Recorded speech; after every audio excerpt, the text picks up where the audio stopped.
Akkam jirtuun siniin jedhaa fayyaa turtanii hunduu nagaa turtiin akkamii jaalattanii gara chaanaalii kanaatti waan dhuftaniif galata hedduu qabdu baay'ee isin galateeffachuu barbaada.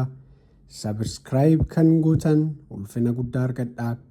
Subscribe kan hin goone immoo subscribe akka gootan asumaan siniin jajjabeessaa. Waan beeknu waan baranne waliif qoodaa jireenya keenya fooyyessuudhaaf gara fuulduraatti tarkaanfachuudhaaf eenyummaa keenya isa haaraa baasnee mul'isuudhaaf waan beeknuun wal jajjabeessinaa. Har'as waan isin fayyadaa isin gargaara irraa barattu jedhee qabadhee dhiyaadhe tokkotu jira. Amma dhumaatti akkana duukaa buutan asumaan siniin affeeraa na hordofaa. Mata dureen har'a isinii qooduu barbaade keessaa baay'ee murteessaa jireenya keenya hundumaa miidhaa kan jiru xinnaadhaa amma guddaatti xiyyeeffannoo keenya gargar kan hiru hojii keenya irratti xiyyeeffannee yeroo jedhametti xumuruu akka hin dandeenye hirriba keenya illee qulqullinaan rafuu akka hin dandeenye meeshaa nu dhorku kiisii keenya keessa kan taa'u waraana addunyaa kanarra jiru caala jireenya keenya balleessaa fi barbadeessaa kan jiru bilbila keenya akkamitti to'annee itti fayyadamuus dandeenya.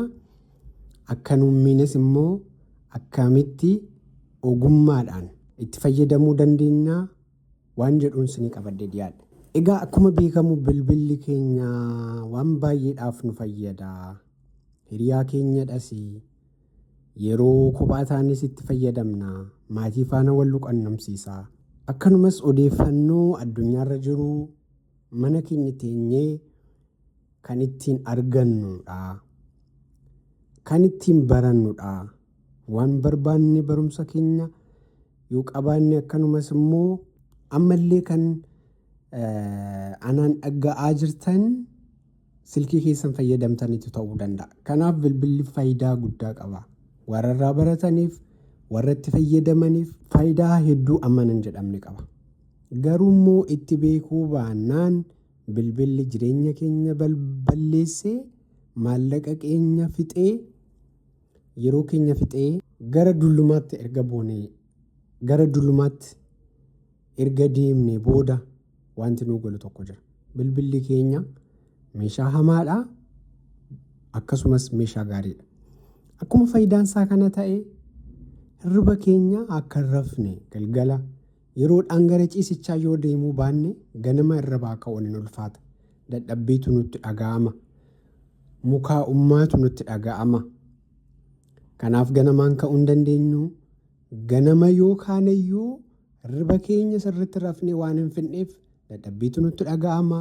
Mukaa'ummaatu nutti dhaga'ama. Kanneen hojii deemnu hojii keenya aktiivilii hojjechuu hin dandeenyu. Anniisaan keenya dadhabaa ta'a. Miidhaansaa waa hedduudha. Kanaaf bilbila keenya akkamitti to'annoo keenya jala oolchinee yeroo itti fayyadamuu barbaannu qofa keessumaa sooshaal miidiyaa kan akka feesbuukii, kan akka tiiktookii, inistaagiraamii, sinaapchaatii fi kanneen kana fakkaatan yeroo barbaannu qofatti seennee waan barbaannu irraa arganne yeroo hojjennuttii fi yeroo ilaaluun barbaannetti garuu akkamitti akka inni nun to'atne otoo hin beekin otoo itti yaadiin sooshaal miidiyaa sana keessa gallee akka yeroo keenya hin fixne, sa'aatii keenya hin fixne, guyyaa keenya hin fixne akkamitti akkatti to'annoo jala oolchinu maloota baay'ee barbaachisoo ta'an anis itti fayyadamee na gargaaree isa booda xiyyeeffannoo koo itti dabaladhee isinii qooduun barbaadaa na duukaa bu'a. Inni jalqabaa gaa yerootti waa tokko hojjechuu barbaannu tokkotu ni jira ta'a. Fakkeenyaaf kitaaba dubbisuu qabna ta'a. Yookaan immoo waa barreessuu qabna ta'a. Yookaan immoo nama faana haasa'uu qabna ta'a. Waa hedduu dalaguu dandeenya. Bakka waa hojjechuu qabnu sana silaa otoo hin beekin otoo itti yaadiin ciisicha keenyarraa ol kaanee otoon beekiin feesbuukii keessatti of argina. Otoon beekiin tiiktookii keessatti of argina. Keessumaa Itoophiyaa keessatti namoota miidhaa kan jiran feesbuukii fi tiiktookii, instaagiraamii ta'uu danda'a. Otoon beekiinidha kan gallu. Erga gallee garuu sa'aatiin tokko lama erga dhumee booda kan nuti of beeknu. Ammas yeroo biraas gadi teenyee silkii keenya seennaa otoon beekiin sa'aatiin tokko lama nu jalaa dhuma. Otuma akkana jennu aduun dhiiti. Galgalas otuma sooshaal miidiyaa gad bunnuu ol bunnuu gabbuusnu ol baasnu halkan keessaa sa'aatii 7-8 ta'a. Ganama sa'aatii 12tti ka'uu qabna. Sa'aatii 2-3-4 rafne yeroo kaan immoo qaamni keenya hirriban quufne. Dadhabbii guddaatu nutti dhaga'ama. Kanaaf sa'aatii murtaa'aa ta'e tokko guyyaa keessatti sa'aatii ammasii amma sa'aatii ammasiitti fayyadama. Daqiiqaa ammanaan fayyadama, sa'aatii ammanaan fayyadama jennee murteessinee to'annoo keenyaan filannoo keenyaan qofa yerootti seennu qabnu sanatti seennee akka baanu mala nu gargaaruun isinii qooduu barbaada. Maaliif hidhanni kuni otoon beekiin akka achi keessa illee isin godha. Otoon beekiin waan hojjechuu qabdan otoo hojjechuu qabdanii akka achi keessa hin seenne isin godha. Ahaa sa'aatii amma kana amma sa'aatii kanatti ijaan fayyadamuuf ammaaf feesbuukiin seenu bakka. Ammaaf tiiktookiin seenu jettanii akka murteessitanii waan biraa akka yaaduu dandeessaniif waan biraa akka hojjechuu dandeessaniif yaadni keessan waan biraa yaaduu akka danda'uuf dhimma biraa akka qabaattaniif isin gargaara jechuudha malli kun. Inni jalqabaa isinitti agarsiisu warri aayifoonii qabattan aayifoonii irraa akkamitti sa'aatiitti fayyadamnu sana murteessinee akkamitti akka seet godhachuu dandeenyu isinitti agarsiisaa. Na duukaa bu'aa sirriitti hordofaa gaaffii yoo qabattan illee na gaafachuu dandeessu isinitti agarsiisa sirriitti. Amma gaa aayifoonii irraan isinitti agarsiisaa jalqaba warri aayifoonii qabdan aayifoonii irratti akkamitti sooshaal miidiyaa sa'aatiitti barbaadan sana oolchuu akka dandeessan isinitti agarsiisaa jechuudha. Warri Androidii yookaan immoo smaartifoonii biraa qabdan itti fufiitan isinitti agarsiisaa. Inni jalqabarra jiru kun kan aayifooniiti jechuudha. Amma gaa seetingii keessan seenaa. Seetingii keessa seenee gadi bu'aa iddoo kana ila gadi buutanii iskiriin taayim kan jedhu jira. Iskiriin taayim kan jedhu jira. Iskiriin taayim kan jedhu kanan seena. Iddoo kanaa daawun taayim app limit always allowed app kan jedhu jira. Warra kana keessan seena. Iddoo kanaa daawun taayim kan jedhu kanan tuqa. Daawun taayim kan jedhu kana gaafan tuquu inter screen time password passcode ilanya naan jedha.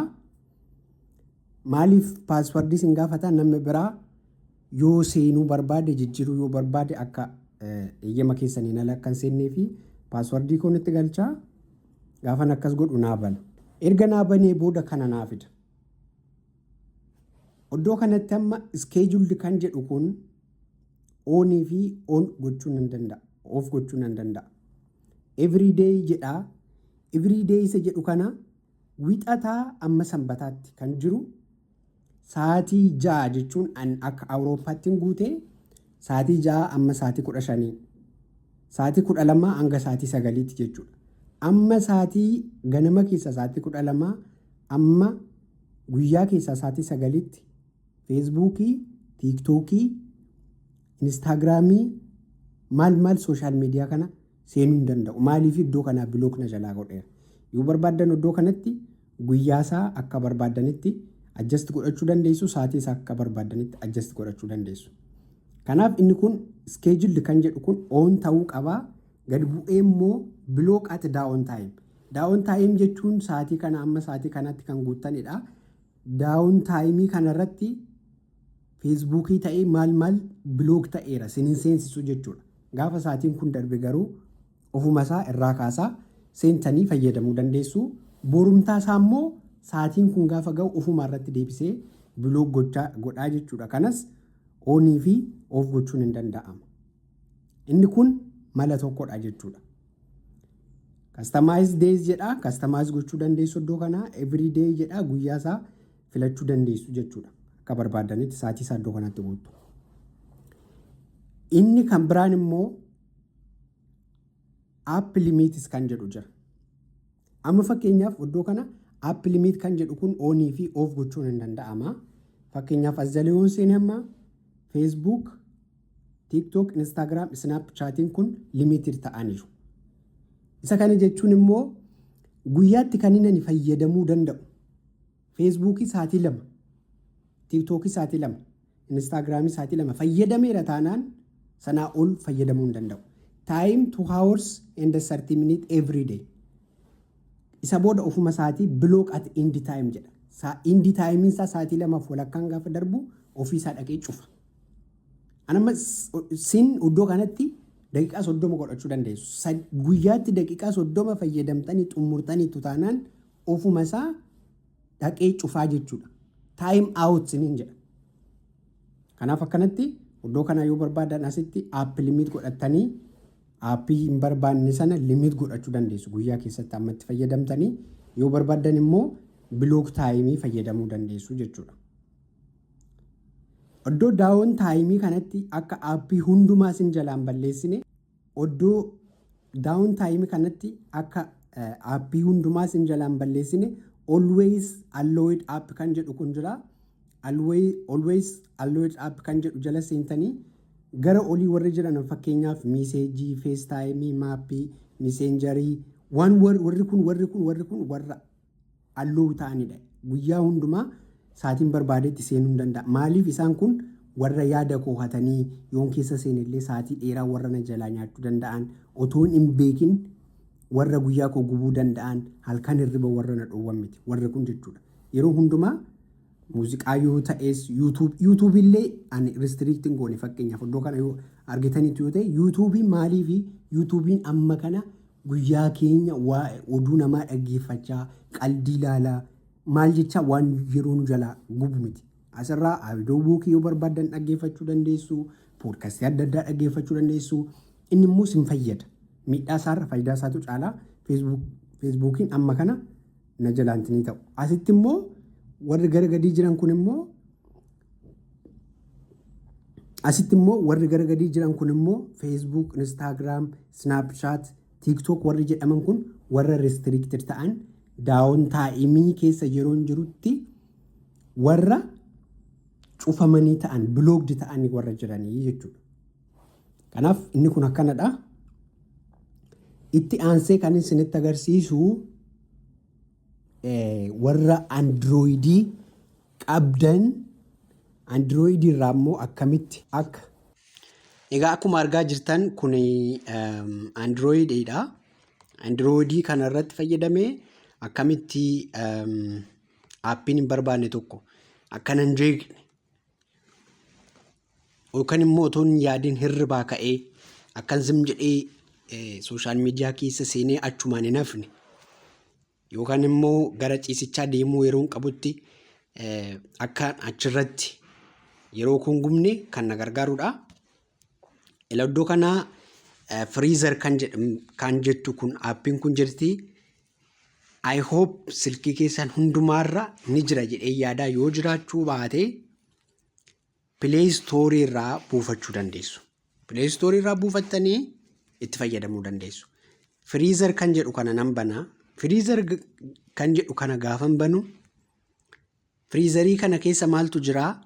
Facebookiin jira, Telegiraamiin jira, WhatsAppiin jira. Silkii kanarraa amma TikTokii fi Instagram maal ijaan hin qabneef sooshaal miidiyaa asirra jiran qofan as jalatti dhoksee jira jechuudha. Ammayyoon as keessaa bahee as gubbaarra hundumaa yoon barbaade Facebookiin asirra hin jiru asirra. WhatsAppiinis hin jiru, Telegiraamiinis hin jiru. Geessee achi keessa dhokseera, firiis godheera. Saatii ta'eef amma nani dhaqee achi jala aan firiis godhutti achi jala dhokateera. As jala hin jiru. Cal jedheetuma fiigee hirribaa ka'ee asirratti xaqqi godhee seenee asumaan as keessatti nafu. Biyyaans amman dhaqee achi jalaa baasutti sammuun koo yaaduu jalqabuuf kanaafan achi jala galcheedha. yeroo kanatti dubbisuudhaaf yookaan waan ta'e hojjechuufan achi jala galchedha. Kanaafuu hin baasu amma waan hojjedhutti jedhee yaaduuf dhaqeen baasu. Yeroo immoo achi jalaa baasuu barbaaddan firiizariidhum jala seentanii as tuqxanii unfreeze apply jedha. Okay jettu. Okay. Unfreeze apply jedha. Okay jettuun. Amma kun as keessaa bahee jechuudha. Amma Facebook laayitiin as keessa hin jiru argitanii. Amma gaafan naqee home screen irra gaafan barbaadu Facebook laayitiin kun as jira. Dura hin jiru ture. Argitanii. Ammallee dhufee home screen irra jira jechuudha. Otoo garuu dura asirra jira ta'ee calliseetuman keessa seenaa jechuudha. Inni kun mala